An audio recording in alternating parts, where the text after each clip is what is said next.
తెలంగాణలో కాంగ్రెస్ పార్టీ 50 రోజుల పాలనలో 50 రకాల వేషాలు వేసిందని విమర్శించారు మాజీ మంత్రి బీఆర్ఎస్ ఎమ్మెల్యే మల్లారెడ్డి. 56 ఏళ్లు ఉమ్మడి రాష్ట్రాన్ని పాలించిన కాంగ్రెస్ ఎప్పుడూ కూడా రాష్ట్రానికి న్యాయం చేయలేదన్నారు. కాంగ్రెస్ పాలన ఉన్న ఒక్కటే లేకున్నా ఒకటేనని ఎద్దేవా చేశారు. జగిత్యాల జిల్లా కొండగట్టు అంజనను దర్శించుకున్నారు మల్లారెడ్డి. మాజీ సీఎం కేసీఆర్ తోనే తెలంగాణలోని ఆలయాలు అభివృద్ధి చెందాయన్నారు. కొండగట్టు అభివృద్ధికి గత బీఆర్ఎస్ ప్రభుత్వం 500 కోట్లు ప్రకటించిందని తెలిపారు. వచ్చే పార్లమెంటు ఎన్నికల్లో బీఆర్ఎస్ 16 సీట్లు గెలవాలని కొండగట్టు అంజనకు మొక్కుకున్నారని తెలిపారు మల్లారెడ్డి.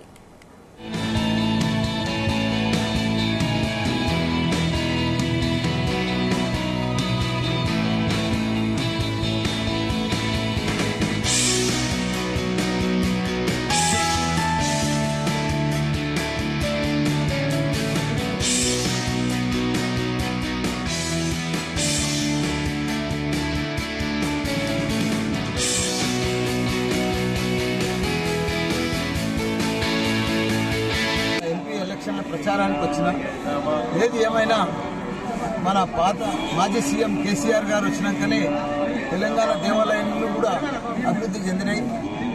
గత ప్రభుత్వాలు ఉంటే చాలా ప్రభుత్వాలు వచ్చినాయి పోయినాయి, కానీ కొండగట్టు ఆంజనేయ స్వామిని ఎవరు కూడా పట్టించుకోలేదు.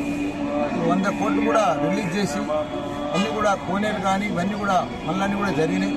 ఇంకా 500 కోట్లు కూడా రిలీజ్ చేసిండు. ఉన్న ప్రభుత్వానికి కూడా ఆ ఫండ్స్ కూడా రిలీజ్ చేసి పెద్ద ఎత్తున ఇది చాలా పుణ్యక్షేత్రం, పెద్ద క్షేత్రం.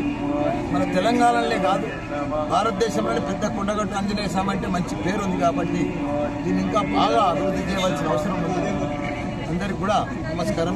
సార్ ఈ మధ్య ఇప్పుడు వచ్చే పార్లమెంట్ ఎలక్షన్లలో 16కు 16 మా ఎంపీ బీఆర్ఎస్ పార్టీ గెలవాలని కోరుతున్నారు. కాంగ్రెస్ పాలన ఎట్లా ఉంది సార్? కాంగ్రెస్ పాలన ఉన్నా ఒకటే లేకున్నా ఒకటే, అది అందరికీ తెలుసు. ఎందుకంటే అది ఉన్నా లేనట్టే. 56 ఏళ్ళు కూడా వాళ్ళు దేశాన్ని మన తెలంగాణను కూడా పరిపాలించారు. ఎప్పుడు కూడా వాళ్ళు న్యాయం చెయ్యరు కూడా. ప్రజలకు కూడా తెలుసు. తొందరలో ఇప్పుడు 50 రోజులలో 50 దేశాలు అయినాయి.